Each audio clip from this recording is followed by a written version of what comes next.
Diulang. Oke, selamat siang Ibu Winanti. Iya, selamat siang. Baik, Ibu tetap semangat ya Ibu ya. Yes. Untuk Ibu adalah pemateri kedua ya Ibu ya. Pemateri kedua tentang pengembangan SMK Pusat Keunggulan SMK Permata Kemiri dilihat dari segi pendidikan. Karena kita seorang pendidik ya Ibu ya. Jadi untuk materi secara lebih jelas dan lebih rinci akan dipaparkan oleh Ibu. Kepada Ibu Winanti, waktu dan tempat kami persilahkan. Oke, terima kasih. Bapak Ibu semuanya dengar suara saya ya? Dengar, oke, baik. Selamat siang ya, tapi semangatnya tetap harus pagi. Selamat siang. Ini pas sekali Pak Eka, jadi setelah makan siang, kemudian rehat ya, ini tinggal saya kebagian ngantuknya saja ini. Ya, jadi saya harapkan sudah luring, habis makan ya sudah. Nanti kalau ada yang ngantuk dijawil aja Pak Eka. Baik, saya akan share materi. Jadi saya akan coba mengemas sebenarnya sama apa yang disampaikan pemateri yang tadi pertama ya, tidak jauh. Cuma saya akan mengemas dalam bentuk saya lihat dari sudut pandang guru. Saya lihat dari sudut pandang pendidiknya. Karena kita tahu bahwa namanya sekolah itu tidak terlepas dari peran guru, ya. Jadi kalau dibilang guru ini yang nanti Pak Eka menjadi kuncinya ya. Sudah terlihat Pak Eka? Mohon maaf Pak Eka. Sudah terlihat. Sudah terlihat ya, baik. Saya coba share. Mudah-mudahan yang Bapak Ibu yang hadir di situ tidak terlalu ngantuk ya Pak ya. Sekali-kali liar-liar ya nggak apa-apa, tapi jangan terlalu liaran terus. Nanti bangun-bangun jam 3 sudah selesai gitu. Jangan ya Bapak Ibu ya. Oke, sebelumnya Assalamualaikum warahmatullahi wabarakatuh. Selamat siang, salam sehat untuk kita semua. Tidak terasa satu hari full ya, dari pagi tadi banyak sekali materi yang disampaikan, kemudian ditambah dengan setelah rehat ketemu dengan saya dari STIMIK Insan Pembangunan, dan besok lagi, aduh ini bosen atau bosen ya, nggak tahu nih Pak Eka, ketemu terus ya. Saya harapkan jangan terlalu bosan ya Bapak Ibu ya, karena siang ini ketemu, besok pagi ketemu ya, tidak apa-apa kalau besok ketemunya langsung, insya Allah.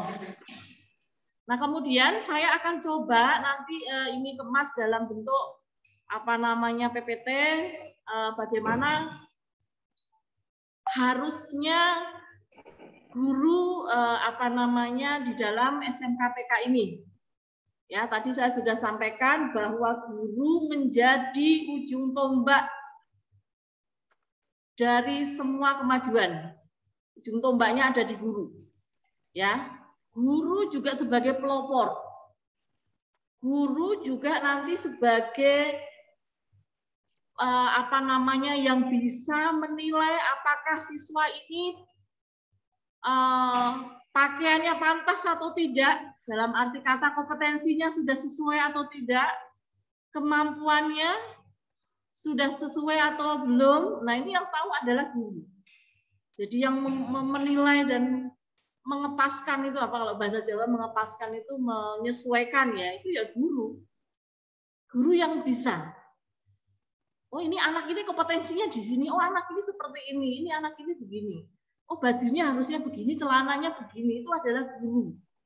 Nah, makanya di dalam program SMKPK Pusat Keunggulan ini salah satunya tujuan utamanya adalah menghasilkan lulusan yang terserap di dunia kerja atau menjadi wirausaha.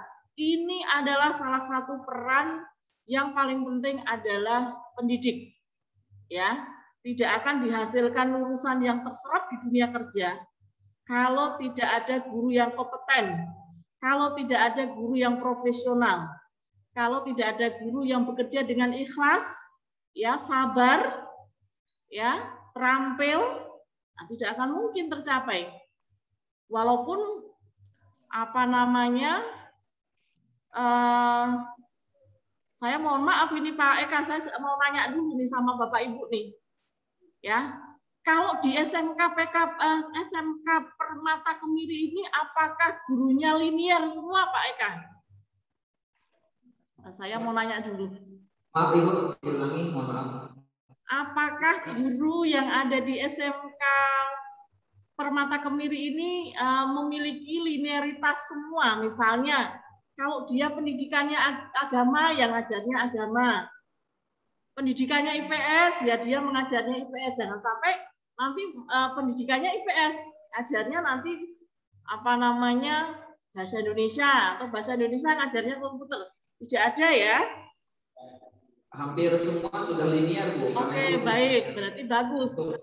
Bagus. Ini salah satu kunci dari keberhasilan sebuah pembelajaran adalah linearitas. Kalau di dalam kampus ini salah satunya seperti itu, Pak Eka.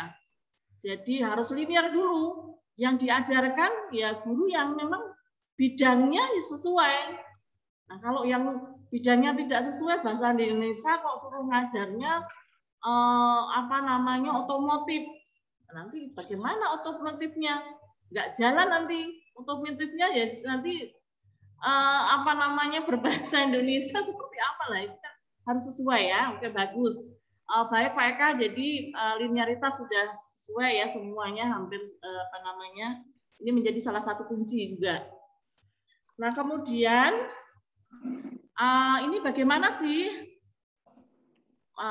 perjalanan sekolah untuk dapat mengimplementasikan? Nah, nanti besok kita akan bagi, kalau untuk hari ini kita belum nyampe implementasi pembelajaran dengan paradigma barunya ya. Dan kebetulan Pak Eka, mumpung saya masih ingat, hari ini tadi kita dari perguruan tinggi ada pertemuan ya membahas peta jalan SMK. Nah, itu nanti akan ada pelatihan khusus di dalam pembuatan peta jalan itu. Nah, yang nanti besok akan dibahas. Ya, kalau peta jalan itu ternyata tadi dibahas sekilas itu bagaimana SMK ini mau dibawa kemana, mau dijadikan seperti apa, ya. Nah, itu namanya peta jalan, ini intinya seperti itu. Tapi nanti ada pelatihan khususnya sepertinya. Nah, oke, baik. Saya lanjutkan. Nah, bagaimana perjalanan sekolah untuk mengimplementasikan pembelajaran pada SMK Pusat Keunggulan? Nah, karena di SMK Permata Kemiri ini sudah ditunjuk dan dipercaya untuk menjadi SMK Pusat Keunggulan, mau tidak mau, suka tidak suka, harus siap untuk menjadi contoh, ya, untuk menjadi contoh SMK-SMK yang lain. Nah, supaya menjadi contoh harus bagaimana? Ya harus berbenah diri dari semuanya, termasuk berbenah diri di di pendidiknya atau di gurunya, juga harus berbenah diri, harus bersolek dengan apa? Ya tadi, dengan peningkatan kompetensi, dengan upgrade teknologi, dengan mengikuti pelatihan-pelatihan dan seterusnya. Nah, kemudian saya coba tanya satu lagi, boleh ya Pak Eka ya, sambil sharing sekaligus. Kalau di SMK Permata Kemiri, apakah sudah ada guru yang diikutkan magang sesuai dengan bidang keahliannya, misalnya sudah ya Pak? Kalau untuk magang itu belum sampai magang, tetapi pelatihan sesuai bidang. Oke, baik. Nah, magang ini akan kita konsep ke depan, Bu. Setelah pertemuan ini ada magang. Oke, jadi ya memang ini tugas dari struktural pimpinan untuk menyisihkan sebagian dari harta karunnya untuk memberikan guru magang, Pak, karena ya mau tidak mau supaya guru ini paham betul ya apa yang dikerjakan di dunia kerja. Kalau dia tidak apa namanya pernah menjalani atau pernah melakukan, ya nanti menjelaskan ke siswanya juga kurang maksimal ya. Tetapi kalau guru langsung terjun ke industri, guru langsung terjun melakukan hal-hal yang nanti dilakukan siswa, nah di saat pengajaran itulah mereka langsung memberikan hal yang real, yang nyata, yang pernah guru itu lakukan di industri. Nah sebaiknya 1 atau 2 itu harus ada itu ya.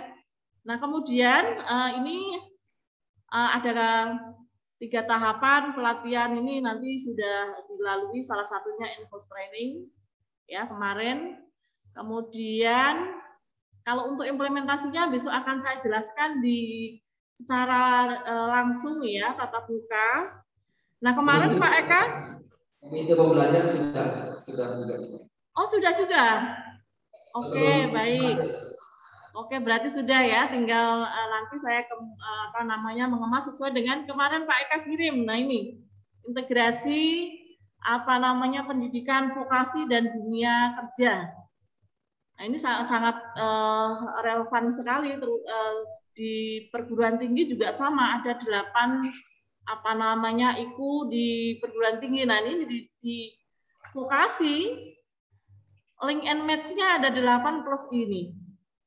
Ya. Nah, salah satunya saya kemas ini bagaimana pendidik untuk mencapai 8 plus I ini. Dari segi Bapak Ibu ya sebagai pendidik. Nah, untuk yang pertama kurikulum disusun bersama, itu harus. Sama di kami juga sama, pengalaman di kami bahwa kurikulum disusun bersama dengan stakeholder kalau di kami Bapak Ibu ya, kalau di sekolahan juga sama. Harus melibatkan guru, harus melibatkan DUDI, harus melibatkan stakeholder semua pihak. Termasuk di sini kemarin sudah sepertinya Pak Eka sudah pembelajarannya sudah, IHT-nya sudah. Nah, ini tinggal implementasi sepertinya. Nah, kemudian yang sangat menarik dari 8 ini ya Bapak Ibu ya. Ini jumlah dan ini yang ketiga ini Bapak Ibu. Yang kedua juga menarik sekali, pembelajaran berbasis project real dari dunia kerja. Nah, kalau di perguruan tinggi memang sudah ada namanya pembelajaran berbasis project, Pak. Nah, kalau di vokasi ini saya masih belum apakah sudah seperti itu atau belum ya. Tetapi pembelajaran berbasis project ini tujuannya memang untuk melatih ya supaya siswa tidak hanya dari segi hard skill ya, tetapi juga dari segi soft skill-nya. Nah, ini yang terpenting apalagi kalau di dunia kerja justru lebih banyak yang ke arah soft skill-nya ya Bapak Ibu ya. Dari saya baca dari sebuah penelitian itu bahwa soft skill itu perannya sangat luar biasa, 60% sampai 70%. Sepinter apapun anak, prestasi apapun anak, kalau soft skill-nya kurang ya akhirnya nanti terlimbas. Ada contoh kasus mahasiswa, saya coba contoh ya, anak kami di perguruan tinggi, ada anak yang IPK-nya 4,0. IPK-nya bagus, luar biasa, tidak ada nilai yang B, semua A. Cum laude. Nah, tetapi anak itu ya tidak memiliki soft skill yang baik, empati yang baik, komunikasi dengan tim yang baik, akhirnya ya dia bekerjanya biasa-biasa aja. Ya, padahal kalau dari segi kemampuan dia luar biasa. Kalau dia membuat coding belum selesai dosen menjelaskan dia sudah selesai. Nah, tetapi dari segi soft skill-nya, dari empatinya, dari teamwork-nya dia kurang. Saya lihat ini anak bagaimana ini. Nah, akhirnya ya setelah lulus ya menjadi orang biasa-biasa. Tapi kalau dia disertai dengan keduanya, saya yakin dia menjadi orang yang luar biasa ya, tidak biasa-biasa lagi, tapi luar biasa. Nah kemudian ini tugas kita bersama ya Bapak Ibu ya sebagai pendidik, jadi memberikan memastikan anak-anak kita, memastikan siswa didik kita tidak hanya mampu di dalam segi akademik, tetapi harus mampu juga di bidang non-akademik. Dimulai dari hal yang sederhana saja. Dari hal yang sederhana Bapak Ibu. Misalnya dengan tadi mengerjakan dengan sistem teamwork atau kelompok. Bagaimana anak-anak itu komunikasi dengan teamwork-nya. Bagaimana anak itu bisa bekerja sama dengan teman-temannya misalnya. Dari hal yang kecil.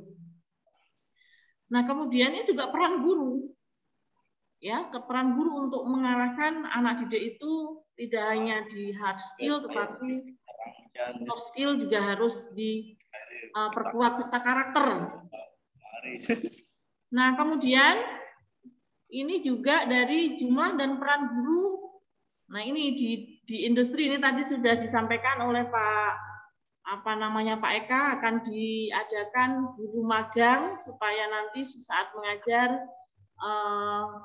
disesuaikan dengan pengalaman guru tersebut di saat magang. Nah, ini sangat bagus sekali. Mudah-mudahan terrealisasi Pak Eka ya, Bapak Ibu semua ya. Kemudian ada magang praktek kerja 1 semester. Nah, kalau di kampus Merdeka malah 3 semester ini 1 semester untuk magang pelakering. Nah, kemudian semua ini 8+I ini ya Bapak Ibu ya, tidak akan tercapai tanpa peran dari Bapak Ibu semua. Ya, termasuk yang menarik sekali Pak Eka dan Bapak Ibu semua untuk riset terapan. Nah, ini riset terapan. Boleh di SMKPK sekali-kali mengadakan, saya tidak tahu untuk strater studinya ya, penelusuran alumni. Biasanya apakah sekolah itu alumninya setelah selesai sudah nggak tahu kemana, kita tidak memantau misalnya. Nah, ini penting. Ada riset terapan, sekali-kali mana industri yang merasa puas, mana berapa persen pengguna kita merasa anak kita itu bekerjanya sesuai atau tidak. Nah, itu harus ada namanya riset terapan. Riset terapan itu banyak sekali. Termasuk menelusuri alumni kita itu kemana saja bekerjanya. Menelusuri industri mana saja yang merasa puas atau banyak yang kecewa atau tidak, atau mereka merasa membutuhkan dengan lulusan kita. Nah, ini bisa dilakukan riset terapan, Pak. Nanti bisa berkolaborasi dengan industri ya, termasuk hal sederhana menyampaikan angket ke orang tua murid. Nah, dengan apa ya angket? Orang tua merasa dari segi pelayanannya, dari segi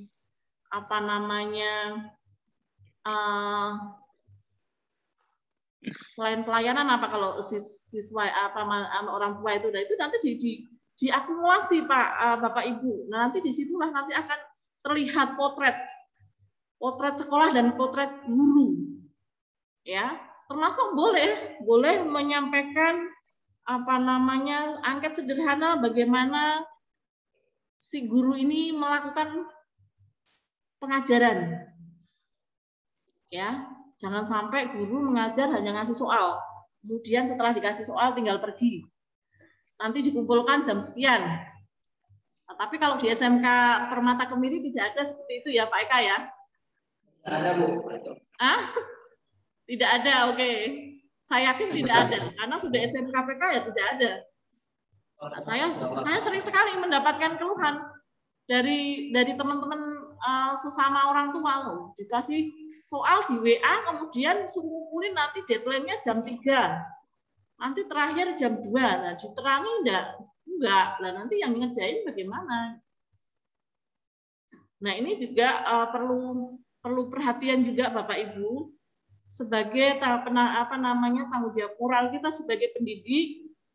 Walaupun hal itu bisa dilakukan ya, tetapi kalau kita sudah menjadi sekolah unggulan ya, kalau memberikan soal itu ya harus dijelaskan dulu bagaimana caranya, bagaimana alurnya, bagaimana prosesnya, bagaimana cara pengerjaannya, sehingga anak itu bisa mengerjakan dengan baik.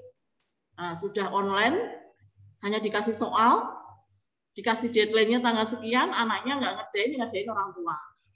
Ya kalau orang tuanya bisa, kalau enggak ya akhirnya orang tuanya pusing, muring-muring terus gitu ya.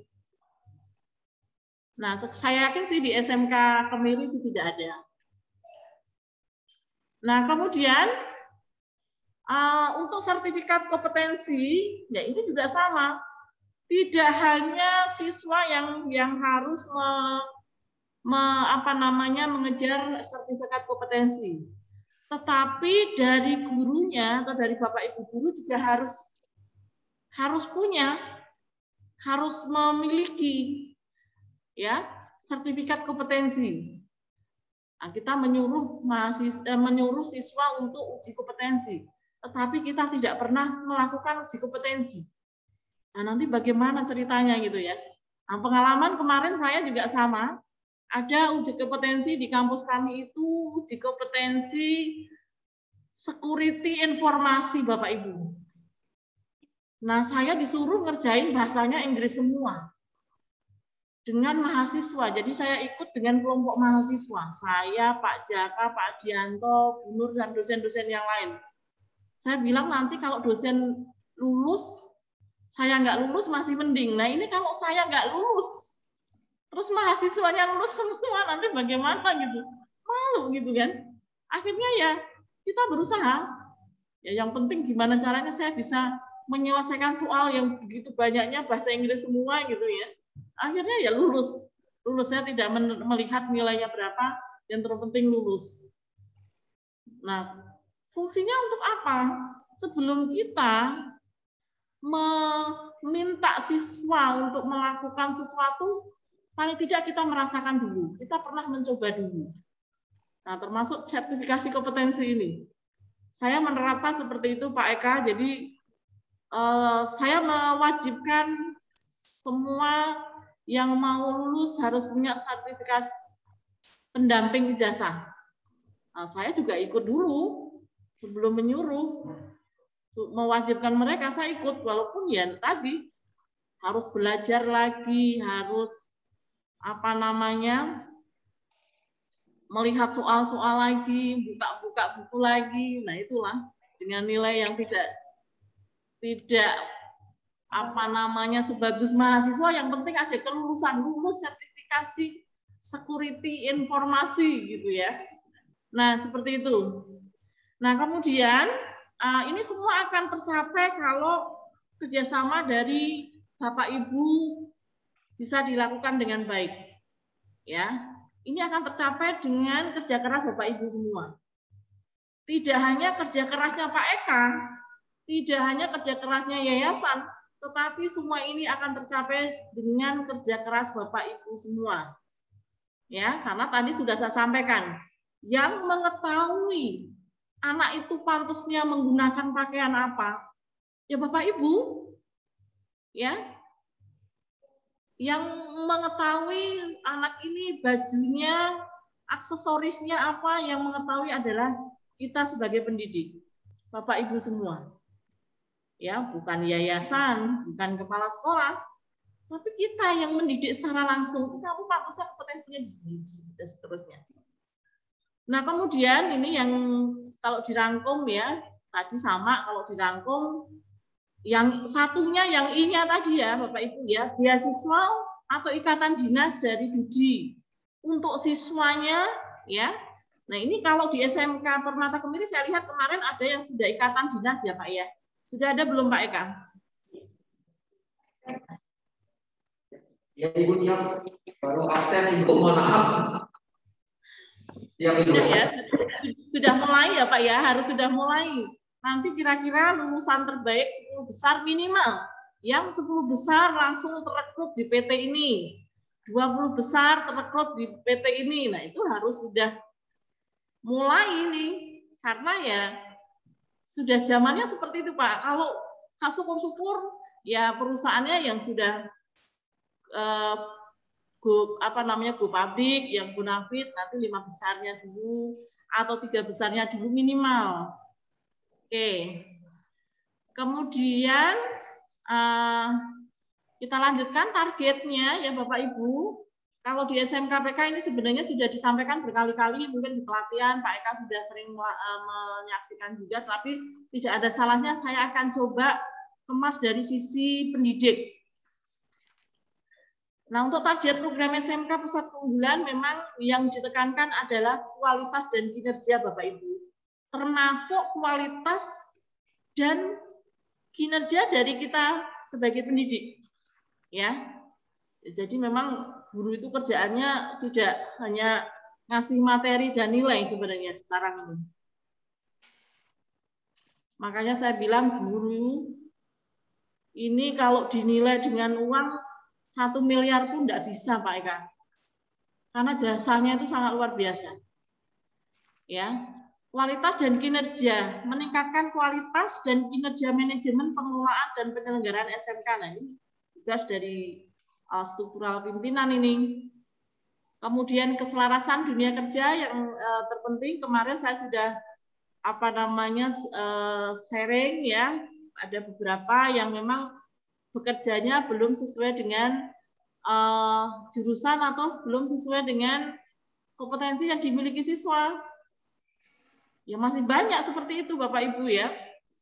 Lulusannya otomotif, kerjanya di pabrik sepatu.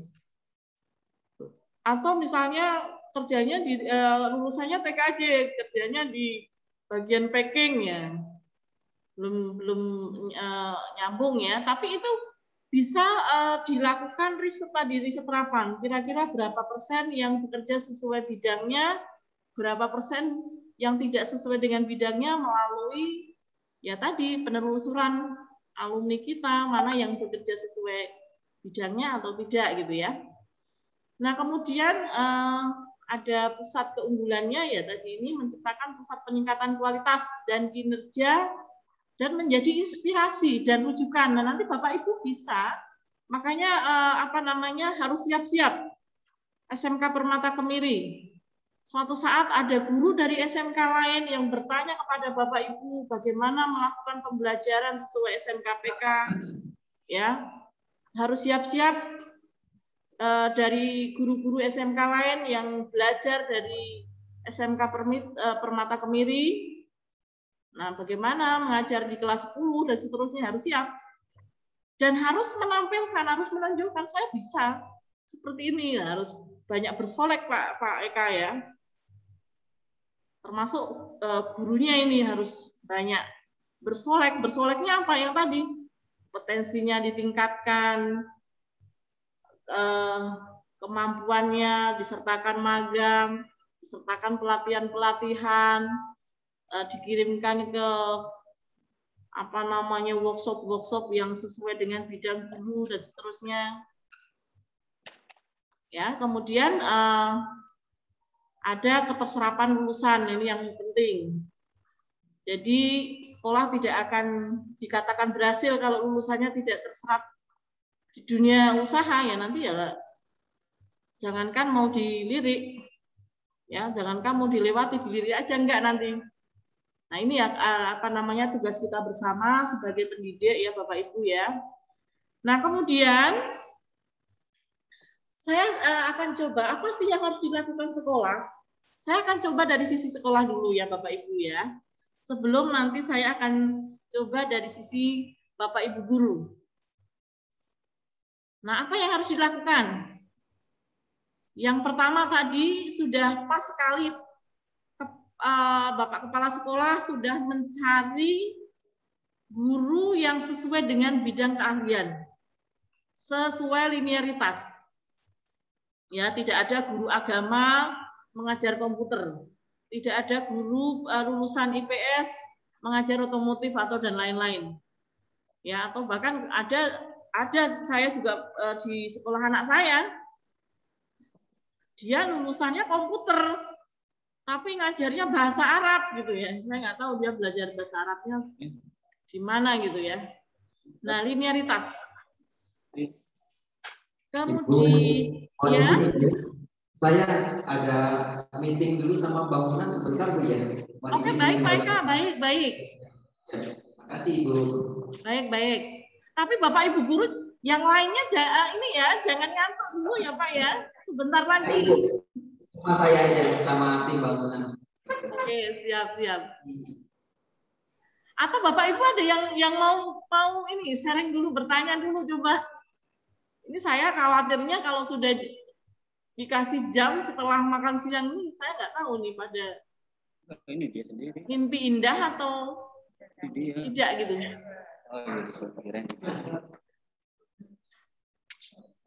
Oke ya, saya nanti kalau misalnya ada hal yang belum jelas atau mau ditanyakan, silakan saja Bapak Ibu ya, langsung saja. Baik Ibu. Kemudian apa yang harus dilakukan sekolah untuk mencapai 8+I itu ya?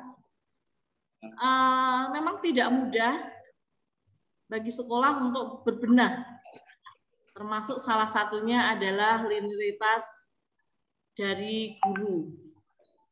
Kemudian kurikulum. Nah, ini kurikulumnya ya memang harus kurikulum yang sesuai dengan kebutuhan industri. Jangan sampai apa yang diajarkan yang tidak dibutuhkan industri. Nah, kalau di kami memang ada perubahan kurikulum itu bisa sewaktu-waktu sesuai dengan kebutuhan. Nah, tidak harus 4 tahun atau 3 tahun. Kalau memang 2 tahun memang kurikulum itu sudah tidak sesuai, sudah tidak relevan, ya harus dirubah. Ya. Nah, kurikulum harus sesuai. Apalagi advokasi. Apa yang diberikan, apa yang diajarkan yang memang benar-benar real, apa yang ada di industri ya. Ini kuncinya.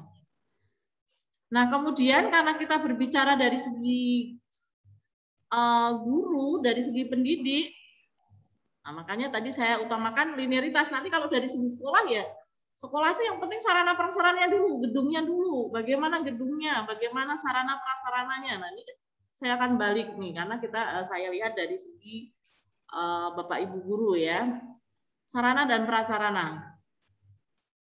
Nah, bagaimana mau jadi SMK unggulan, tapi sarana dan prasarananya begitu-begitu saja, ya, mau menjadi percontohan. Nanti kalau sudah menjadi percontohan, sarana dan prasarannya bagus, kurikulumnya sesuai dengan industri, permintaan industri mengalir begitu banyak, kemudian gurunya sudah linearitasnya sudah sesuai, termasuk selerenya juga sesuai, nah, itu harus diperhatikan juga. Jangan sudah di linearitasnya sudah disuruh guru membuat ini membuat itu, ya harus sesuai dari segi kantongnya ya Bapak Ibu ya. Kemudian dikasih tahu gimana Bapak Ibu? Pak.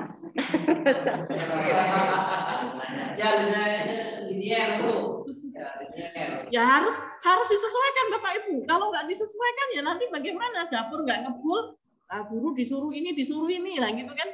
Ya harus sesuai. Tapi saya yakin sih secara proses nanti akan ke situ dengan adanya perbaikan atau di SMKPK ini kan semua harus berubah semua ya, dari penataan, pengelolaan SDM sampai dan seterusnya ya Bapak Ibu ya. Nah, sarana dan prasarana kalau sekolah ya bersoleknya dari sarana dan prasarana. Karena apa? Kalau sarana prasarananya tidak mendukung ya nanti orang mau melihat, orang tua mau menitipkan anaknya juga tidak akan yakin. Nah, makanya ini penting sekali. Bagaimana kebersihan toiletnya, Ya, bagaimana kebersihan dari ruang kelasnya. Kalau perlu, ya kita melatih anak-anak, tidak ada masalah Bapak Ibu. Ya, saya mengadopsi dari sekolah yang ada di Jakarta, itu swasta, tapi dia sangat luar biasa, bagus, menjadi percontohan ya. Tidak masalah, anak itu diajarkan tiap pagi itu piket secara bergiliran. Benar-benar ngepel, benar-benar nyapu, benar-benar bersih. Jadi sebelum anak masuk itu sudah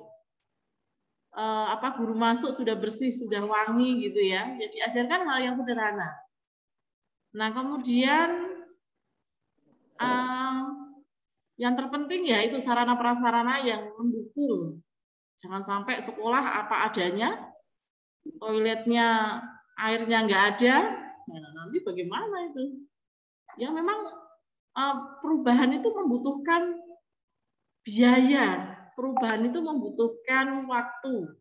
Biaya itu perlu proses yang tidak sebentar ya Bapak Ibu ya. Nah kemudian baru nanti siswa itu akan datang dengan sendirinya kalau semua itu sudah ada. Gurunya sudah profesional, linearitasnya oke, kompetensinya bagus, kurikulumnya sudah sesuai dengan industri, sarana dan prasarannya sudah memadai, labnya sudah sesuai dengan spek yang ada saat ini. Ya, jangan sampai praktek satu komputer untuk 10 orang misalnya, yang minimal ada batas kewajaran misalnya.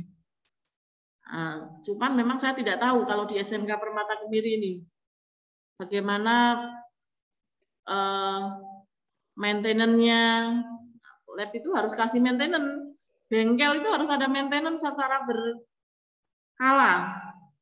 Jangan sampai beli terus sudah sampai rusak nggak ada maintenance-nya. Berkala bagaimana? Apakah 2 bulan sekali atau 3 bulan sekali dicek? Kira-kira ada kerusakan di mana? Kira-kira ada hambatan di mana? Kan nggak ada masalah Bu, nggak ada kerusakan. Nah, nanti kalau ada kerusakan akan lebih parah kalau tidak ada namanya maintenance secara berkala, secara terjadwal. Mau ada rusak atau tidak dilakukan secara berkala tadi. Supaya apa? Supaya nanti kalau terjadi kerusakan tidak terlalu parah. Nah, kasusnya memang banyak rata-rata begitu. Ya, pokoknya beli, setelah beli ya kalau nggak akan dicek kalau nanti belum rusak. Nah, yang saya lihat memang SMK Permata Kemiri itu akan melakukan pengadaan lab itu. Ya harus dilakukan jadwal berapa bulan sekali dilakukan pengecekan. Libatkan siswanya. Ya, dilibatkan siswa yang suruh ngecek, diawasi. Nah, kemudian ini yang tadi dilakukan ya, nanti kalau sudah ini semua akan, saya yakin kalau sudah memenuhi standar semuanya, siswa itu tidak usah dicari, akan mencari kita Bapak Ibu ya. Orang tua akan yakin menitipkan anak didiknya, menitipkan anaknya, putra-putrinya ke sekolah Permata Kemiri. Nah, kemudian sekarang tadi sekolah nih, apa yang harus dilakukan sekolah? Nah, yang kedua, apa yang harus kita lakukan sebagai pendidik? Kira-kira apa ya kita jadi pendidik itu? Kalau tadi sekolah sudah menyediakan sarana dan prasarana dengan bersolek, dengan fasilitasnya, bersolek dengan gurunya yang punya kompetensi yang bagus, bersolek sekolahnya dengan kurikulum yang sesuai DUDI, ya. Kemudian sekolahnya tadi bersolek juga dengan adanya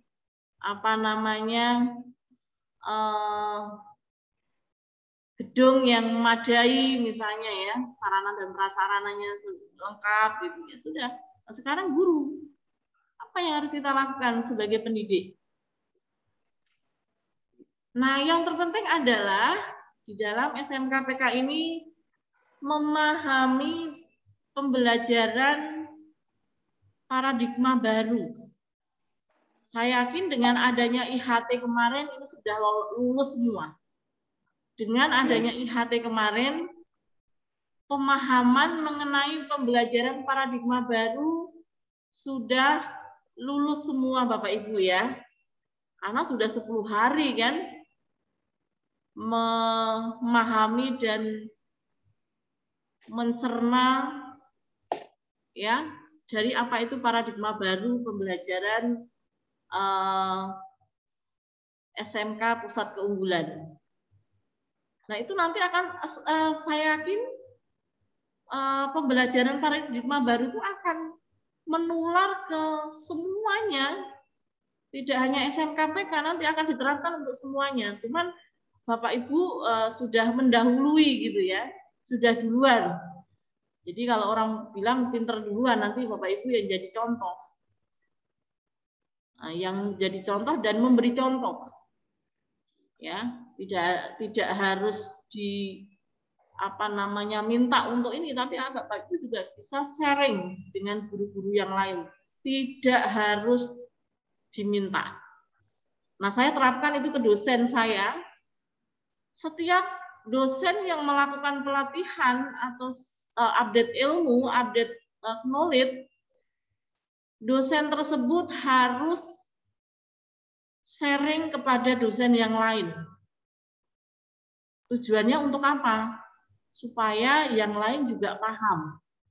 Jadi kalau orang pinter, jangan untuk pinter dirinya sendiri. Kalau prinsip di kami seperti itu Bapak Ibu.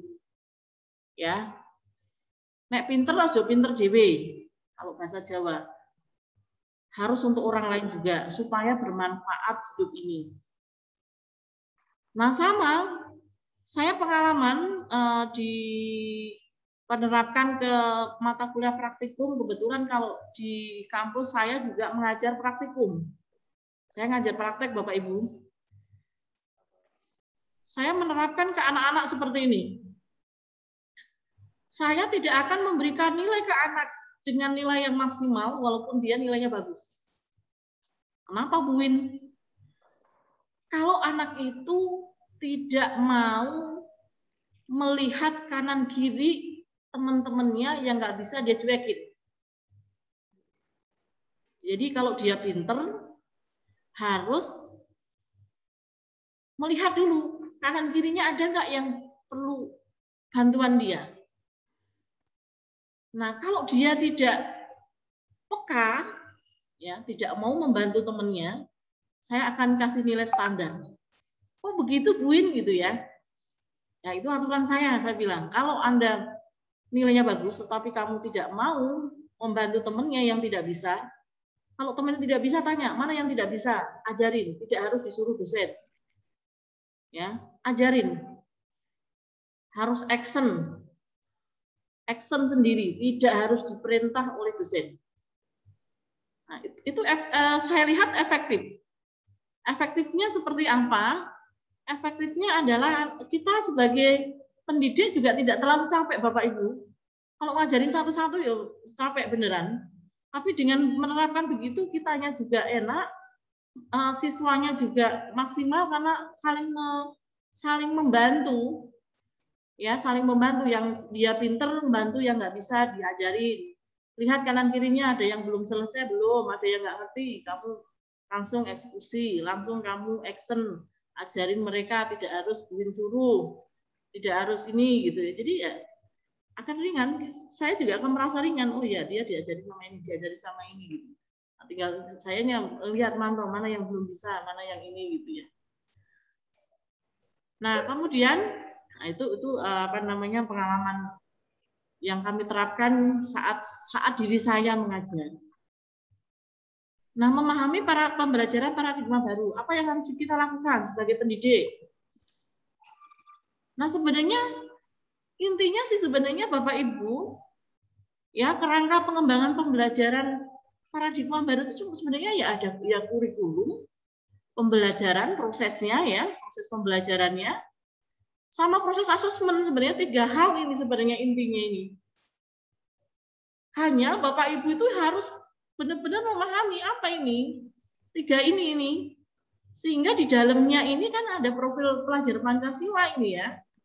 Jadi ya untuk mencapai profil pelajar Pancasila itu ya kurikulumnya dibenahi, harus sesuai industri.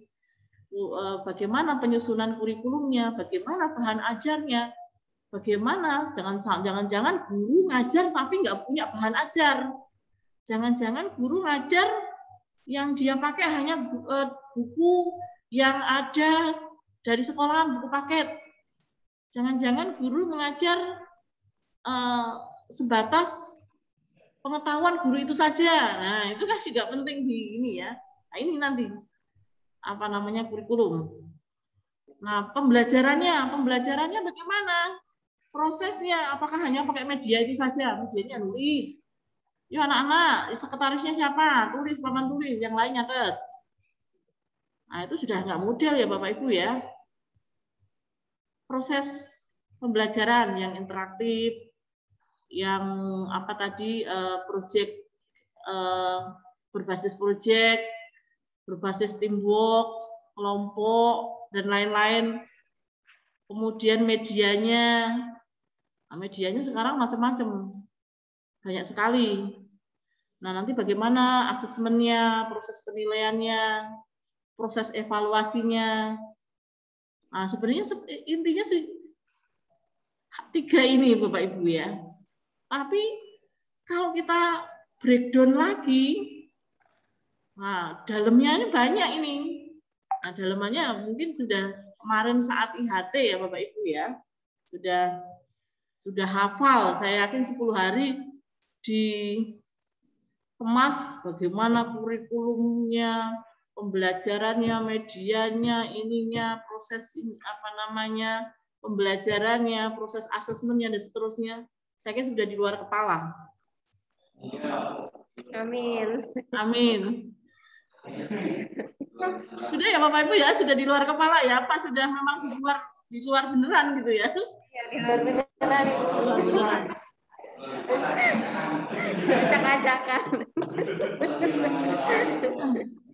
Nah, kalau tapi bisa diterapkan begini Bapak Ibu ya. Tapi ini ambil sharing.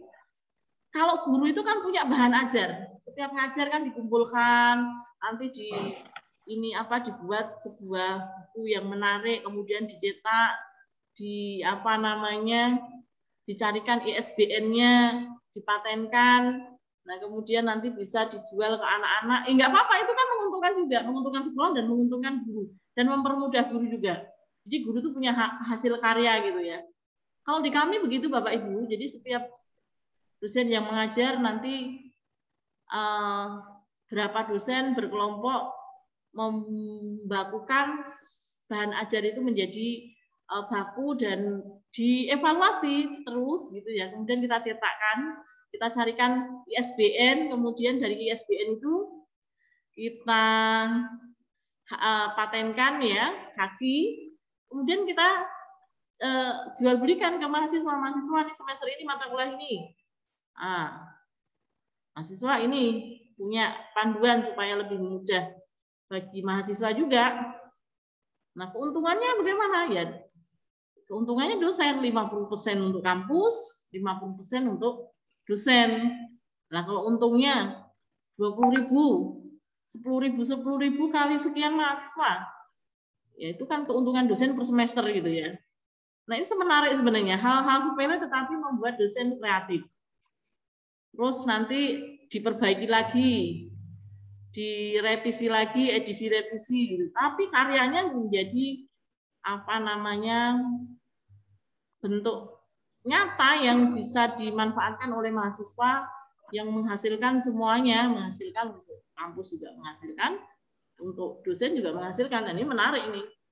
Nah, apakah ini bisa diadopsi Bapak Ibu? Tapi juga harus teamwork. Ya, ada yang bagian editing, ada yang bagian naskahnya, bahasanya bagaimana. Nah, jadi menyelam sambil mencari mutiara gitu kan. Nah, kemudian dan itu sudah bisa banyak dilakukan, termasuk saya punya anak ya. yang di SD dan SMP termasuk SMA juga ada modul-modul yang sudah ada ISBN-nya, kemudian dicetak rapi, dipercetakan, kemudian menjadi buku yang menarik. Anak saya suruh beli itu setiap ganti semester nih beli modul nih itu. Saya lihat menarik juga tuh. Oh ya, kreatif gitu ya. Sama kalau di SMK, apalagi SMK vokasi itu ya. Kalau vokasi itu sebenarnya banyak sekali produktif kan, produktif sekali. Kalau vokasi itu produktif ya, apapun bisa bisa mensejahterakan antara sekolah dengan guru sebenarnya. Ya sama, karena membuka otomotif, silakan guru yang ganti oli wajib di sekolahan. Yang ngerjain siapa ya anak-anak. Dibimbing dengan guru. Menarik itu sebenarnya. Saya tertarik dengan vokasi. Vokasi semua hal yang produktif. Semua produktif banget. Ya. Sama kemarin saya di SMKN 4 itu ya, di Tata Busana. Menarik sekali. Produktif sekali tuh anak-anak. Praktek bikin ini nanti buat seragam jurusan, bikin kerudung guru semua dari sekolahan, bikin masker begini nih ya macam-macam. Kemarin berkunjung malah dikasih masker hasil kunjungan ke SMK itu, hasil kerjanya siswa gitu ya, menarik, rapi gitu ya. Ya produktif. Mereka belajar sambil bekerja gitu kan. Real. Jadi menghadapi kondisi pembelajaran yang benar-benar real dilakukan di saat mereka nanti bekerja. Nah kemudian, ini saya yakin juga sudah di luar kepala. Bagaimana profil pelajar Pancasila? Semua profil pelajar Pancasila ini kalau tidak didukung oleh guru yang tadi itu, guru yang memiliki kompetensi yang sangat luar biasa ya, seperti Bapak Ibu semua ini, tidak akan mungkin tercapai. Karena semua membutuhkan Bapak Ibu guru. Kepala sekolah tidak akan bisa berjalan sendiri, yayasan sendiri berjalan enggak mungkin. Ini guru. Ya, peran Bapak Ibu guru semua ini. Menjelaskan anak-anak beriman bertakwa kepada Tuhan Yang Maha Esa. Makanya sekarang ini sekolah itu kadang-kadang saya melihat anak saya sendiri ya, dituntut untuk bisa pinter agamanya. Saya bilang, Pak Guru jangan menuntut ya, guru agama jangan menuntut anak itu pinter agama. Tapi tuntutlah anak-anak itu mengerjakan agama dengan baik. Kalau hanya pinter agama tapi tidak menjalankan agama ya sama saja Bapak Ibu gitu kan. Saya sampai gitu. Nilai agamanya kemarin kasus ya, jadi anak saya sendiri. Nilai agamanya dapatnya cuma 60 sekian gitu ya. Dia nggak begitu paham. Tapi saya lihat anaknya uraras. Sholatnya bagus. Dia ngaji tidak tertinggal. Kalau ketemu guru cium tangan, baik, nggak neko-neko gitu ya. Saya sampaikan, Pak Guru, kalau menuntut anak harus nilainya bagus, agamanya ya susah. Tapi coba sekarang dibalik, tuntut anak itu supaya menjalankan agama dengan baik. Jangan menuntut nilainya baik. Tapi ini harus sesuai dengan di atas KKM, Bu. Ya memang begitu tuntutan, tapi ya yang terpenting bagaimana anak itu menjalankan agama dengan baik. Itu kan akan lebih mengena, saya bilang, khusus agama, saya bilang. Tapi ya nggak tahu saya benar atau tidak ya, tapi saya ngomong dengan gurunya begitu. Jadi nilainya mungkin di bawah KKM. Tapi ya mungkin karena dia sakit, atau mungkin lagi tidak konsentrasi belajarnya, atau bagaimana, atau mungkin lagi mengerjakannya males-malesan, sehingga nilainya rendah, kan kita tidak tahu. Tapi kalau harus dituntut begitu ya, kasihan juga. Tuntut anak itu untuk menjalankan agama dengan baik. Saya bilangin begitu. Diketawain sama gurunya. Nah kemudian ini siapa yang akan melakukan? Ya Bapak Ibu guru yang akan memberikan contoh, mendorong dan seterusnya. Ini semua ya dari profil pelajar Pancasila ini peran dari Bapak Ibu menjadi faktor utama. Ya, peran Bapak Ibu. Termasuk mendorong bergotong royong. Dengan hal yang sepele aja Bapak Ibu, kasih tugas kelompok. Nanti Bapak Ibu bisa melihat mana anak-anak yang ini. Dia kegotong royongannya bagaimana? Dia empati dengan temannya bagaimana? Dia kolaborasi dengan temannya bisa nggak dia kerja dengan teamwork? Apa dia kan model ada karakter anak itu yang maunya sendiri. Pokoknya aku sendiri, nggak mau dengan temannya. Kadang-kadang ada yang anak yang polanya pokoknya saya tuh pengen pintar sendiri. Saya nggak mau nanti nilai saya lebih tinggi, lebih rendah dari teman saya kalau saya ngajari teman saya gitu kan. Nah, karakternya ada seperti itu Bapak Ibu. Nah, ini kan yang bisa mengubah bagaimana anak itu bisa bergotong royong, ya, ya Bapak Ibu semua. Bagaimana kebinekaan global tidak membeda-bedakan satu dengan yang lain. Dia siapa, temennya pakai sepatunya bagus, yang ini sobek, ini harus dirangkul semua misalnya gitu. Menyadarkan anak itu ya ada tugas dari kita semua ya Bapak Ibu ya. Jadi termasuk kreatif dan seterusnya. Bagaimana siswa itu bisa kreatif, gurunya dulu yang kreatif.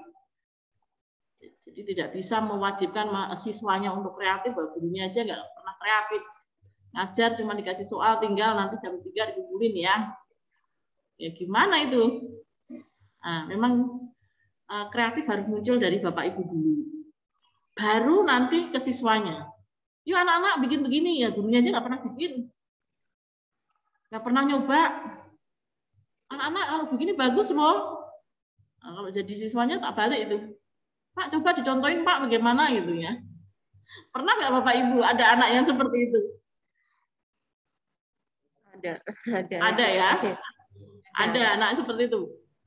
Jadi kita menyarankan anak membuat sesuatu yang sebenarnya kita juga tidak tahu, tidak memahami gitu. Ada. Nanti anak yang kritis, Pak tolong contohin dong Pak, guru contohin dong gimana buatnya ini. Nah, bagaimana Bapak Ibu akan menjawab?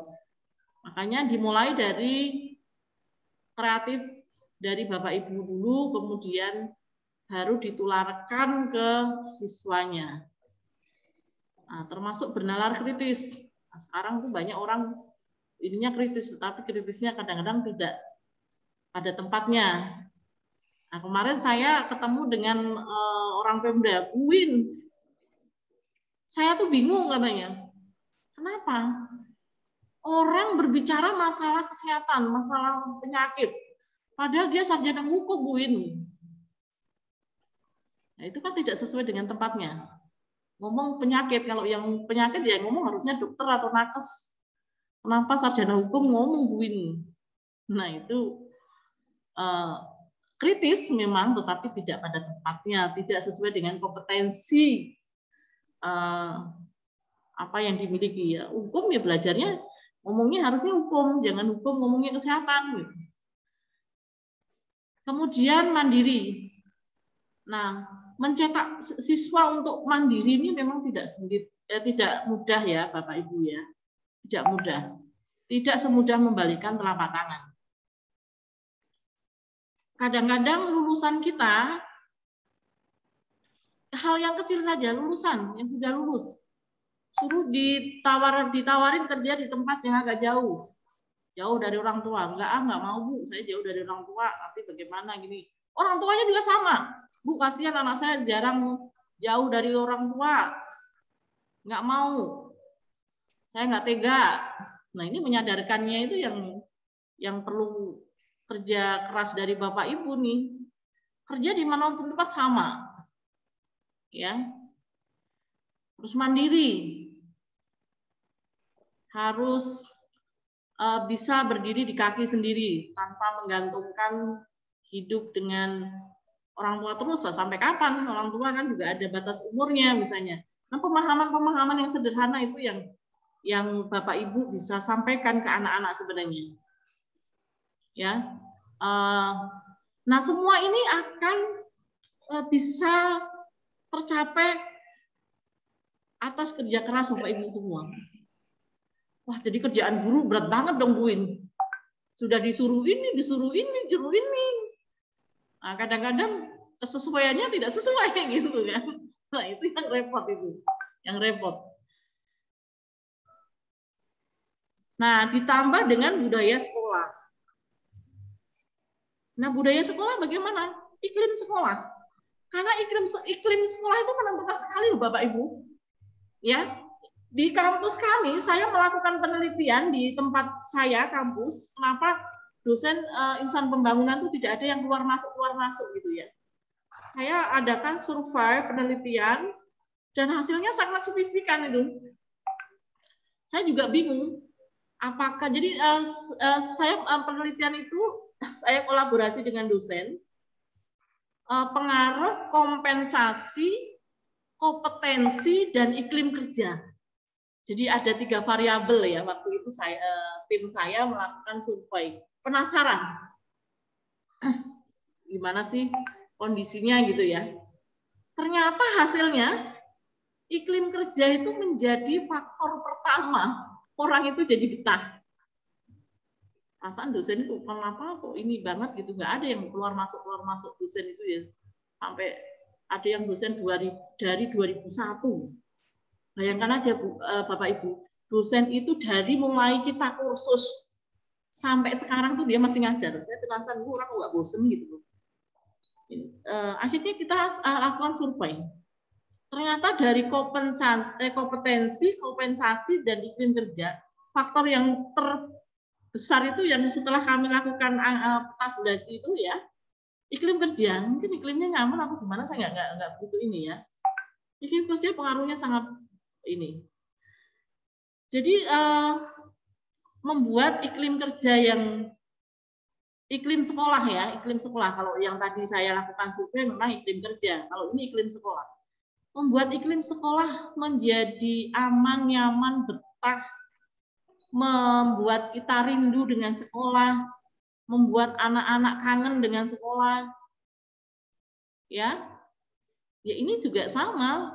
Selain dari tugas dari pimpinan, juga tugas dari para guru. Bagaimana ya biar anak-anak itu rindu dengan gurunya. Jangan sampai anak tuh kalau udah kelihatan hidung gurunya aja, kelihatan motornya aja udah lari duluan, udah ngumpet duluan. Wih, ada Pak Sapri nih, ada Bu siapa namanya, ada Pak Irwan nih, udah lari duluan gitu ya. Jangan sampai ya begitu ya. Nah, itu buat iklim sekolah yang menyenangkan, yang membuat anak-anak itu merindukan sekolah, merindukan petuah-petuah kita ya. Ya dengan apa Bu Win? Tidak harus dengan hal yang mahal Bapak Ibu sebenarnya. Dengan komunikasi yang baik minimal, kita merangkul anak-anak, ya. Kita dekat dengan anak-anak, kita tidak membedakan antara satu anak dengan yang lain, menganggap anak itu anak kita sendiri, ya. Dengan hal-hal yang sederhana, mereka pasti akan merindukan. Saya mau sangat rindu dengan Pak Irwan, saya rindu dengan ibu ini, mesti akan begitu. Nah, iklim sekolah. Termasuk sama, iklim sekolah tidak hanya untuk siswa. Iklim sekolah akan berimbas kepada guru.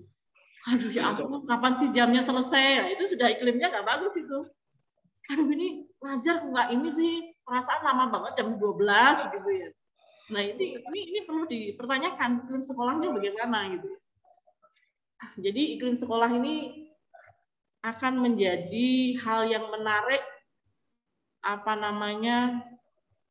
siswa akan rindu dengan sekolah, guru merasa menjadi rumah kedua sekolah kita, ya. Orang tua menjadi tempat sharing dengan para guru. Nah inilah yang harus diciptakan. Kebijakannya bagaimana? Kebijakan ya harus bukan satu pihak, harus dua pihak, menguntungkan semuanya. Jangan sampai kebijakan-kebijakan yang digelontorkan merugikan siswa, merugikan guru, atau merugikan salah satu pihak. Ya tidak boleh, harus sama-sama menguntungkan semuanya ya, menguntungkan semuanya. Menguntungkan anak-anak, didik, menguntungkan pendidiknya, menguntungkan sekolahnya, dan seterusnya. Pola interaksinya bagaimana? Nah, pola interaksi nih. Bagaimana interaksi anak-anak guru dengan siswa, guru dengan guru yang lain, ya, guru dengan kepala sekolah, dengan strukturalnya. Terlihat, itu akan terlihat, budaya sekolah itu akan terlihat, potret itu akan terlihat di situ. Aduh, guru aja kalau ketemu kepala sekolah udah takut, apalagi ketemu yayasan sudah menghindar misalnya. Itu akan terlihat potret itu ya. Kemudian komunikasi. Nah, komunikasi semua dengan siswa, dengan sesama guru, dengan sesama struktural dan lain-lain, serta norma yang berlaku di sekolah. Memang norma-norma itu kan berbeda, norma yang di sini dengan yang di sekolah lain mungkin sesuai dengan masing-masing budaya dari sekolah itu sendiri ya. Nah, kemudian semua itu akan dilakukan apa? Semua akan dilakukan oleh guru penggerak, Bapak Ibu. Nah, guru penggerak ini siapa? Ya Bapak Ibu semua. Bapak Ibu semua yang hadir di sini. Ini semua akan tercapai apabila dilakukan dengan tadi tulus, ikhlas, kemudian profesional sesuai dengan kompetensi yang Bapak Ibu miliki. Ini akan tercapai semua. Yang menentukan siapa? Guru. Tidak ada yang lain. Guru, semua guru. Jadi kalau guru itu nggak, saya ini sudah pahlawan tanpa tanda jasa, apa namanya ya, pelopor, pembuka pintu, semua rezeki anak. Guru ini adalah ujung tombaknya semuanya. Jadi, aduh, pahalanya saya tidak bisa hitung, Bapak Ibu. Mungkin pahalanya itu kalau dihargai tidak akan bisa dihitung. Ya. Kemudian, nah ini, sebaik apapun teknologi pendidikan, sebaik apapun itu kurikulum, sebaik apapun infrastruktur pendidikan di sekolah, tidak akan mampu menggantikan peran guru. Ini yang penting. Ya. Apapun, sebaik apapun yang ada di sekolahan tidak akan pernah menggantikan posisi Bapak Ibu guru. Nah, kemudian saya pernah mengatakan guru baik dan guru penggerak. Ya. Apa sih Bu Win? Kalau guru semua baik Bapak Ibu, tidak ada guru yang nggak baik. Semua guru baik. Ya. Tempat saya ada Bu Win, gurunya dia mah suka kemayu misalnya. Ada nggak ada ya? Pak Irwan itu Bu. Oh Pak Irwan, saya lihat enggak Bu. Saya melihat guru-guru di SMK Permata semuanya baik semua. Insya Allah Bu, amin amin. Pak Irwan yang paling baik Bu. Nanti Pak Irwan besok ketemu dengan saya, Pak Irwan, saya penasaran Pak Irwan yang mana sih? Pokoknya yang ganteng Bu. Oke. Nah, guru yang baik semua guru baik, tidak ada guru yang tidak baik. Guru yang baik adalah guru yang dengan kinerja baik, tetapi hanya di dalam kelas, Bapak Ibu. Mereka mampu meningkatkan prestasi muridnya. Nilainya murid bagus-bagus. Banyak murid yang diterima di perguruan tinggi negeri. Banyak murid yang berhasil di dunia industri misalnya. Mereka mampu meningkatkan prestasi muridnya. Mengajar dengan kreatif dan inovatif serta mengembangkan kompetensi dirinya. Itu guru baik. Nah, ini sudah pasti nih, guru Permata Kemiri semua sudah baik. Ya, sudah sesuai. Muridnya pinter-pinter, ngajarnya kreatif, inovatif, kompetensinya oke, ya. Nah, ini yang guru penggerak Bapak Ibu. Guru penggerak tidak hanya sebatas sukses di dalam mengurus kelas yang diampu. Ya. Tetapi juga guru yang plus. Nah, guru yang plus ini yang ini. plus-plusnya banyak nggak Bu Win? Gitu ya. Nah, guru yang plus ini harus memiliki kemampuan untuk memimpin. Memimpin siapa? Memimpin selain dirinya sendiri, memimpin untuk siswa, dan memimpin untuk teman-teman sesama guru. Ya, Bapak Ibu ya, berinovasi. Berinovasi, kemudian melakukan perubahan. Nah, ada tambahan lagi Bapak Ibu, nilai plusnya. Banyak banget ya Bu Win jadi guru penggerak ini. Nah, ini nih, ada nilai plusnya juga. Selain dari itu, mendorong, meningkatkan prestasi akademik muridnya, mengajar dengan kreatif, tetapi guru itu juga mengembangkan diri secara aktif. Tidak harus diminta sama kepala sekolah. Mengembangkan diri. Ya, update guru itu. Saya sudah umur Bu Win. Kalau disuruh update gini, saya pusing Bu Win, mah. Nggak ngerti saya. Nah, di sini harus mengembangkan diri secara aktif. Kemudian mendorong tumbuh kembang murid secara holistik. Menjadi pelatih, mentor. Mentor untuk siapa? Untuk siswanya, untuk teman sejawatnya. Nah, penting itu. Dan mentor untuk yang lainnya. Ada loh, ada nggak yang di SMK Permata Kemiri ini? Gurunya pinter banget di bidang otomotif misalnya. Tapi dia pinter sendiri.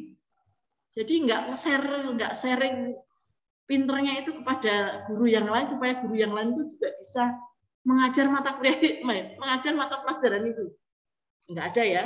Pasti semua punya ilmu di-share ke temannya. Punya ilmu share ke temannya. Saya yakin seperti itu. Itu kalau guru yang tidak mau share pengetahuan itu guru yang ada di ujung sono, nggak tahu, bukan di Indonesia. Mungkin di ujung dunia ya.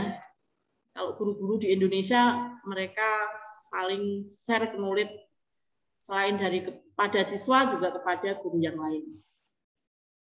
Nah, kemudian selain tadi pelatih, menjadi coach ya, mentor bagi siswa, bagi guru yang lain, bagi sekolah yang lain, dan lain-lain, bagi guru yang lain untuk pembelajaran yang berpusat pada murid. Karena kita kan apa namanya, kemudian menjadi teladan, ya, menjadi teladan, dan yang terpenting adalah ya menjadi agen transformasi bagi ekosistem pendidikan. Nah ini Bapak Ibu, kok berat banget ya Bu Win ya? Kayaknya berat banget gitu, kata Pak Irwansyah. Irwansyah itu yang itu ya Pak ya, artis di mana itu ya? Di negara mana gitu ya? Itu Pak ya. Nih. Sana. Oke. Saya pernah melihat di TV atau mana gitu, Pak Irwansyah itu main film di negara mana gitu. Yang baik. Nah, kita lanjutkan ya Bapak Ibu ya. Oh, tidak ada Bapak Ibu. Dosen itu guru itu semua baik. Tidak ada guru yang buruk. Nggak boleh. Nggak ada. Yang ada guru yang baik dan penggerak, guru penggerak ya. Ini tadi itu dia. Nah, sekarang nih, Bapak Ibu ada yang ngantuk nggak? Pak Irwan, coba dicek Bapak Ibu ada yang ngantuk nggak itu di depan Bapak Ibu? Enggak, alhamdulillah udah saya kontrol satu persatu, Bu. Kayaknya Pak Sapri, sudah mimpi? Pak Sapri ke toilet tadi, Bu. Oh, ke toilet, oke. Nah, siapa yang di depan ini, yang paling milenial di depan ini siapa, Pak? Pak Usup yang paling ganteng itu, Bu. Oh, Pak Yusuf. Tapi jangan ngantuk terlalu lama ya, Pak. Oke, sekarang sebelum saya lanjutkan, Bapak Ibu semua tangannya diangkat ke atas. Nah, angkat. Nah, biar melotot. Angkat ke atas ya. Oke. Kalau sudah diangkat ke atas, kepal-kepalkan begini 20 kali, Pak. 1, 2, sampai 20 kali. Kelihatan nggak ya? Supaya tidak ngantuk. Saya lihat Pak Yusuf ngantuk. Oke. Terus udah 20 kali lebih, Bu Win. Oke, stop. Oke, sudah nggak ngantuk ya? Oke, yang ngantuk hanya Pak Irwansah karena tadi habis main film. Oke, Bapak Ibu, jadi untuk mencapai profil pelajar Pancasila tidak terlepas dari peran guru penggerak. Ya. Dari peran guru penggerak inilah nanti yang akan membentuk siswa-siswa dengan karakter pelajar Pancasila. Nah, kemudian saya mau, apakah ada pertanyaan dulu deh sama Bapak Ibu? Sekali-kali ada nanya, Pak, sekali aja, walaupun secara daring. Tapi enggak, Pak Ustadz Subaweh, Bu, katanya mau nanya, Bu. Boleh, Pak. Silakan, Pak Ustadz. Saya kalau ditanya Pak Ustadz jadi ini, adem rasanya.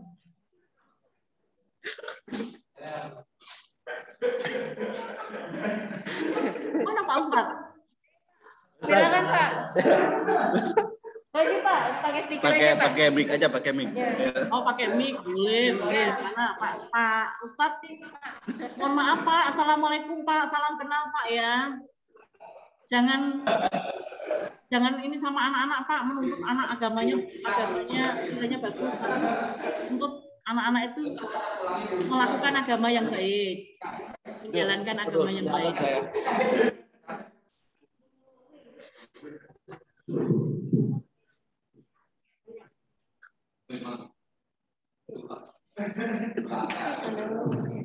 Ya Pak Ustadz. Ya, baik. Selamat sore. Assalamualaikum warahmatullahi wabarakatuh. Waalaikumsalam. Waalaikumsalam. Selamat siang Pak. Sorenya masih lama. Ya. Oh iya. Okay. Baik. Mungkin ada salah satu pertanyaan dari saya ya. Tadi Bu Win menjelaskan tentang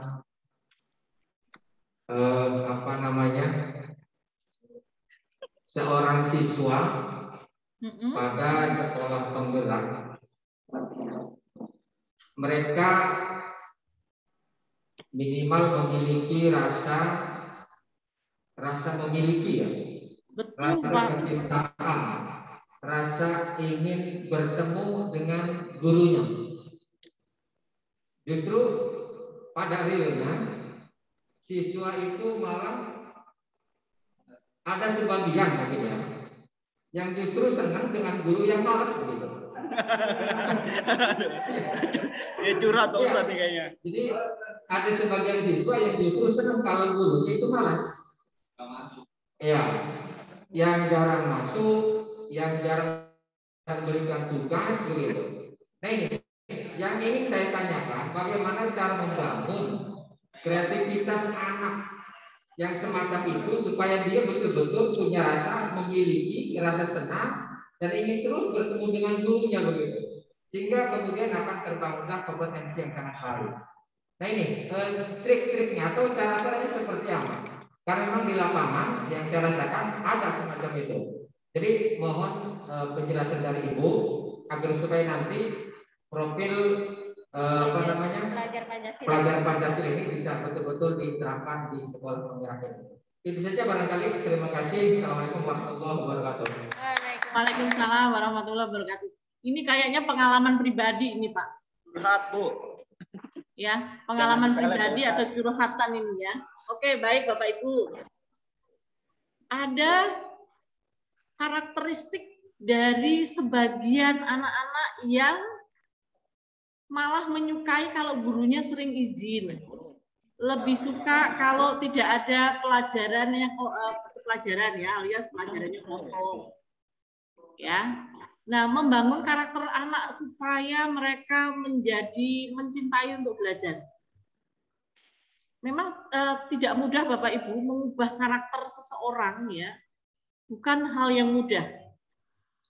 Apalagi karakter itu sudah terbangun ya. Biasanya anak-anak ini kan kadang-kadang kedua orang tuanya bekerja, mereka hanya sekolah dikasih bayar, waktunya bayar, kasih uang jajan waktu tiap pagi dan seterusnya tanpa diperhatikan dan seterusnya. Jadi kita memang karakter anak-anak itu banyak sekali, kompleks sekali Bapak Ibu. Macam-macam. Ada yang nurut, ada yang senengnya iseng, ada yang senengnya gurunya kalau nggak ada pelajaran, senengnya kalau kosong bisa nongkrong-nongkrong, bisa bercanda sama temennya. Nah, bagaimana menyatukan mereka supaya punya visi dan misi yang sama, ya, supaya anak itu bisa mencintai belajar, mencintai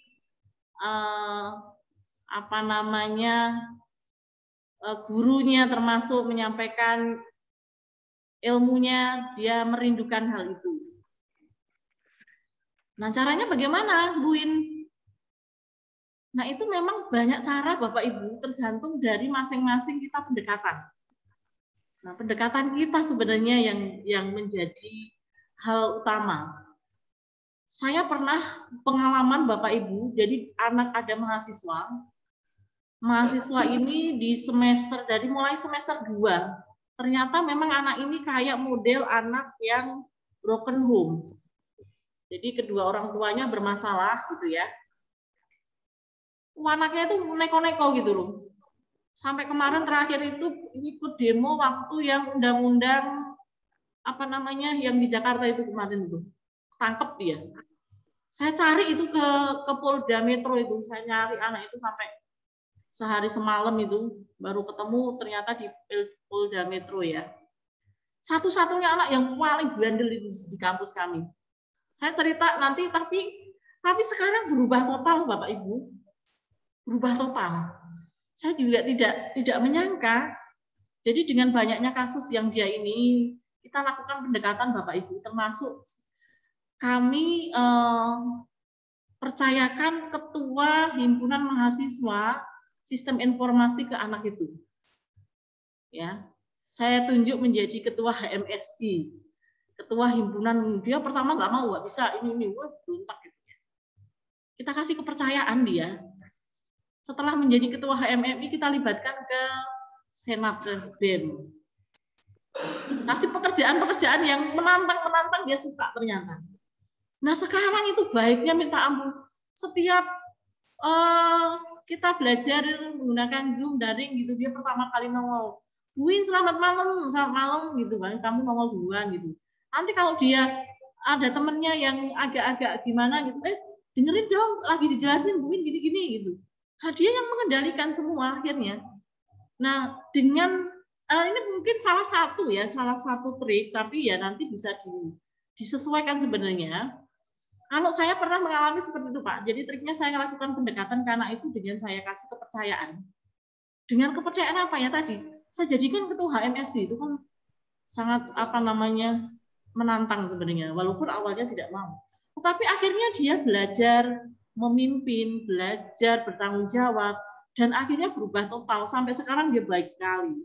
Dan prestasinya sekarang itu dia sudah nilainya juga jauh dari waktu dia bandel gitu ya.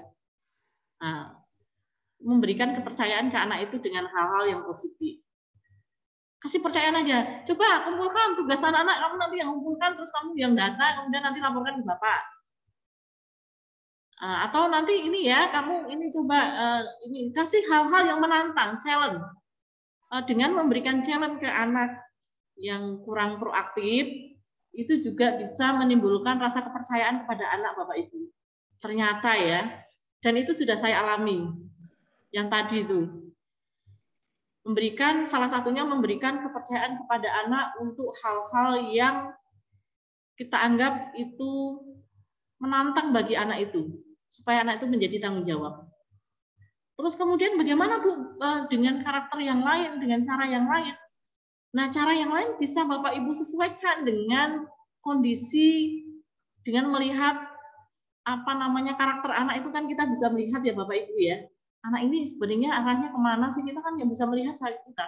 Jadi guru itu sebenarnya yang bisa melihat baju anak ini pas atau tidak kan kita Bapak Ibu. Yang bisa melihat celana anak itu bedodoran atau tidak kan kita. Ya. Yang bisa melihat semua pakaian itu kan kita gitu loh. Ya pakaiannya apa ya? Kompetensi, kemampuan, etika. Pakaiannya itu Bapak Ibu. Yang bisa menilai, yang bisa menyesuaikan, yang bisa ngepasin.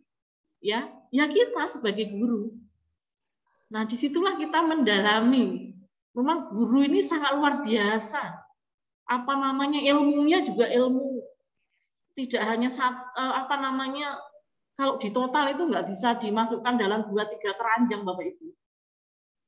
Jadi ilmunya juga harus ilmu banyak bergunung-gunung gitu, termasuk menyelami anak. Menyelami anak, bagaimana anak ini karakteristiknya. Anak ini sebenarnya mau arahnya kemana sih? Kan yang tahu diri kita ya Bapak Ibu yang ngajar ya. Pendekatan ke anak-anak dengan memberikan challenge atau tantangan yang positif. Kasih kepercayaan untuk mengakomodir apa di kelasnya. Terus kadang-kadang guru ini menjadi cerminan Bapak Ibu juga ya. Menjadi cerminan untuk anak-anak kita. Yang buat cerminan saja, cerminnya burem gitu misalnya. Bagian anak-anak nggak burem gitu loh. Jadi kita sendiri yang harus bersolek Bapak Ibu. Supaya kita punya kewibawaan di anak-anak, supaya kita juga punya namanya cerminan itu ya harus benar-benar kita menjadi cermin, menjadi contoh bagi anak didik kita. Nah itu yang harus diselami Pak Ustadz ya. Pak Ustadz kayaknya lebih paham dari saya deh kalau masalah begitu deh. Ya Pak Ustadz. Ustadz. Saya harus banyak belajar dari Pak Ustadz. Nah, memang tidak mudah ya Bapak Ibu ya mengubah karakter anak, tetapi dengan keikhlasan, dengan kesabaran, kemudian dengan hati yang tulus. Ya, dengan hati yang tulus, anak itu saya yakin sih lambat laun akan berubah dengan kita memberikan tadi. Menjadi cermin anak itu, jangan sampai kita ngomong tetapi kita tidak pernah melakukan itu. Atau kita menganjurkan anak itu berbuat ini, nah kita aja melanggar itu gitu ya, jangan. Nah, ya diri kita yang ini, pendekatan secara personal itu penting Bapak Ibu. Ya, menghadapi anak-anak yang karakternya banyak sekali dengan pendekatan secara personal. Kadang-kadang saya sering sekali, yuk kita ngopi yuk gitu, sana mahasiswa ngopi. Ngopi aja tuh mereka, yuk kita ini, kita ajak bareng kemana. Kemarin saya bersama anak-anak ke Pulau Cangkir, sama ke ini Tanjung Pasir. Apa ya, kita bikin video, bikin ini bareng-bareng gitu Bapak Ibu. Nah, pendekatan personal, tapi mereka di perjalanan, itu dia akan lebih terbuka gitu ya. Ya memang banyak cara Bapak Ibu. Tetapi saya yakin guru-guru Bapak Ibu yang ada di SMK Permata Kemiri bisa merangkul, membuat iklim sekolah menjadi indah, menjadi nyaman buat anak-anak, kemudian membuat nyaman bagi teman-teman sejawat ya dengan Bapak Ibu semua. Saya yakin bisa. Apalagi dengan karakteristik kita dibarengin dengan tadi ketakwaan kita kepada Tuhan Yang Maha Esa, mendekatkan nilai-nilai religius kepada anak-anak ya. Ini sangat penting. Karena sepintar apapun kalau tidak didekatkan dengan nilai religius juga nanti akan salah kaprah di akhirnya ya, di outputnya gitu ya. Kita sambil mengajar, beribadah ya. Kemudian tidak semata-mata mencari dunia, tetapi juga mencari keridhaan dari Tuhan Yang Maha Esa. Itu yang terpenting Bapak Ibu. Kalau kita mengajarnya dengan hati yang ikhlas, sabar, seperti mengajar anak kita sendiri, karena kita mengajar itu amanah, ya nanti hasilnya insya Allah akan baik. Tapi kalau mengajar hatinya udah gundel, ini anak bandel banget sih, ini anak bagaimana sih, udah gerundel duluan, juga hasilnya nanti gerundel Bapak Ibu. Itu yang saya yakinin seperti itu. Nah, kemudian sudah sedikit terjawab ya Pak Ustadz ya, nanti besok ketemu saya akan ke sekolahan besok. Terima kasih nah, kemudian itu tadi, nah ini sebenarnya sedikit lagi ya Bapak Ibu, masih 10 menit lagi. Ini apa namanya kompetensi yang harus kita miliki. Tidak hanya pedagogik, tetapi kita memang sebagai apa namanya guru penggerak dan sebagai guru yang memang selain daripada menyampaikan ilmu untuk dunia, juga kita akan mencari keridhaan dari Tuhan ya. Nah, kompetensi yang kita harus miliki ya, selain pedagogik kita harus kepribadian, harus supel, sabar, disiplin, dan seterusnya ya, berwibawa, santun, empati dengan satu dengan yang lain, dengan siswa, ikhlas, dan seterusnya. Kemudian kita juga memiliki tugas untuk mendidik siswa memiliki attitude yang baik. Ya. Jangan sampai, saya sering sekali kalau ke sekolahan itu ada anak yang ngomongnya kasar gitu ya Bapak Ibu, tapi nggak tahu kalau di SMK Kemiri itu kayaknya nggak ada. Nggak ada itu di SMK yang lain itu. Insya Allah nggak ada di sini ya Bu. Saya sampai kaget. Aduh, ini anak ngomongnya begitu ya. Tapi dari gurunya nggak gimana? Nggak. Harusnya kalau saya sendiri gini, siapapun anak itu saya, ngomongnya bagus loh. Sama-sama ngomong, mengeluarkan suara, sama-sama mengeluarkan udara, ngomongnya bagus aja. Kalau yang bagus nggak dapat dosa, kalau kamu ngomong begitu dapat dosa loh gitu kan. Tapi dengan bercanda gitu. Saya pernah diajak sama temen rekan di kampus itu untuk sosialisasi sekolah gitu ya. Waduh, anaknya ngomongnya begitu nih. Nah, ini juga kesempatan kita untuk mendidik mereka menjadi yang lebih baik Bapak Ibu. Karena surga nanti yang kita akan dapatkan ya, mendidik dengan itu salah, nggak boleh ngomongnya baik. Sama-sama mengeluarkan udara, sama-sama mengeluarkan ucapan, alangkah baiknya kalau ucapannya baik. Nah, kemudian juga ada kompetensi profesional. Ya tadi sudah profesional, saya yakin ya sudah menjadi guru penggerak ini. Ya. Dan mampu memanfaatkan teknologi, Pak. Terutama yang apa namanya, saya tidak bilang sepuh ya. Kalau di saya itu, kalau di Permata Kemiri kan milenial semua nih guru, nggak ada yang kolonial ya.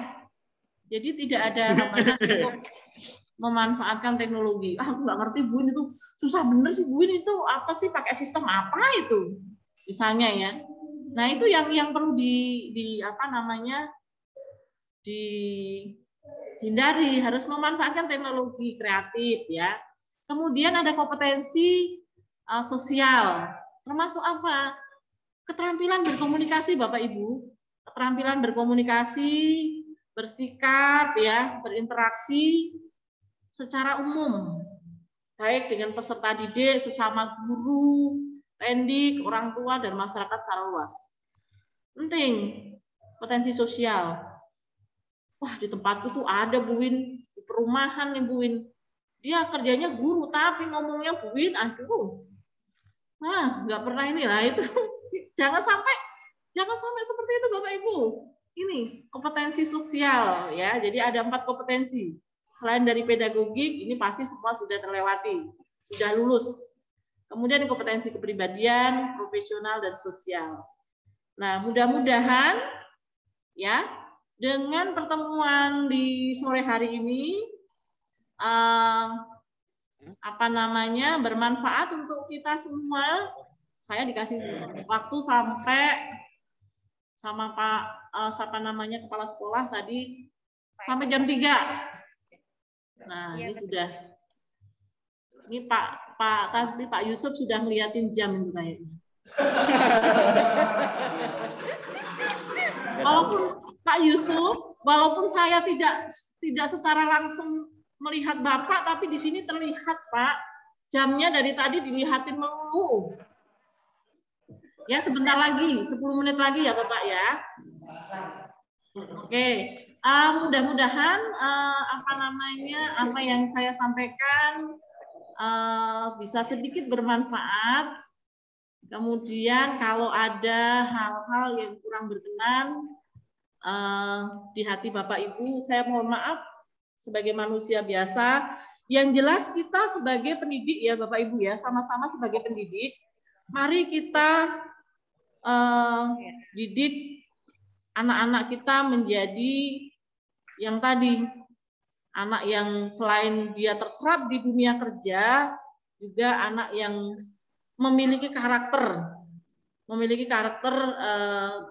profil pelajar Pancasila yang bertakwa kepada Tuhan Yang Maha Esa, yang tidak hanya memiliki nilai agama yang baik, tetapi anak yang menjalankan agama dengan baik. Itu yang terpenting. Ya, kalau pinter agamanya, pinter ngajinya, kadang-kadang tidak manfaatnya tidak ini, tapi kalau dia pinter menjalankannya, itu akan lebih baik. Dengan ditambah kompetensi anak sesuai bidangnya, diterima di industri, ataupun dia berwirausaha sesuai dengan kompetensinya, berhasil, seumur hidup mereka akan mengingat kita Bapak Ibu. Ya, kita akan dikenang sepanjang masa walaupun kita nanti sudah tidak ada. Yang penting memanfaatkan apa yang kita punya, memanfaatkan ilmu yang kita miliki untuk kebaikan anak didik kita, untuk kebaikan teman-teman kita, ya, bekerja dengan ikhlas, dengan sabar, insya Allah rezeki akan mengiringi, entah itu dari mana saja, tidak hanya dari sekolah, rezeki akan datang dari mana saja kalau kita bekerja dengan niat yang tulus dan niat selain dari dunia juga kita memiliki niat akhirat ya Bapak Ibu ya. Demikian yang bisa saya sampaikan. Sampai ketemu lagi besok, saya insya Allah akan sowan ke sono ya, tapi jangan bosan Pak Yusuf. Ketemu lagi mau biwin, Nah, saya coba nanti sekali-kali bawa yang lebih muda Pak Yusuf, tenang saja. Cuman waktunya besok saya kayaknya.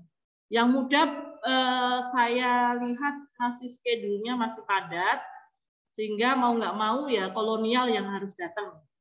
Ya Bapak Ibu ya. Sepertinya saya mau foto dulu dengan Bapak Ibu. Ayo. Ibu Bapak di foto dulu. Bapak Ibu sekarang ini. Ya. Oke. Saya akan coba foto. Ya, Pak Yusuf, Pak Ustadz, Pak Idwan, supaya ada fotonya nanti ininya saya kirim ya, Filenya ya Bu ya. Boleh. Videonya nanti saya akan kirim semua ya. Untuk recordnya Bu ya. Ya betul. Ayo Ibu Arti, Pak Jasin, yuk kita foto dulu. Posisinya gimana ini ya? Posisinya, Bapak nggak usah nyari posisi Pak, langsung berdiri saja. Bapak mau nyari posisi toh? Tolong diangkat. Ya nanti.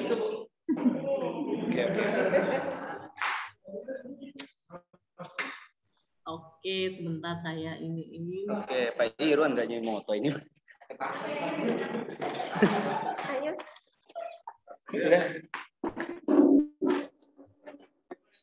Pak Irwan yang megangin ya, nggak usah moto. Ini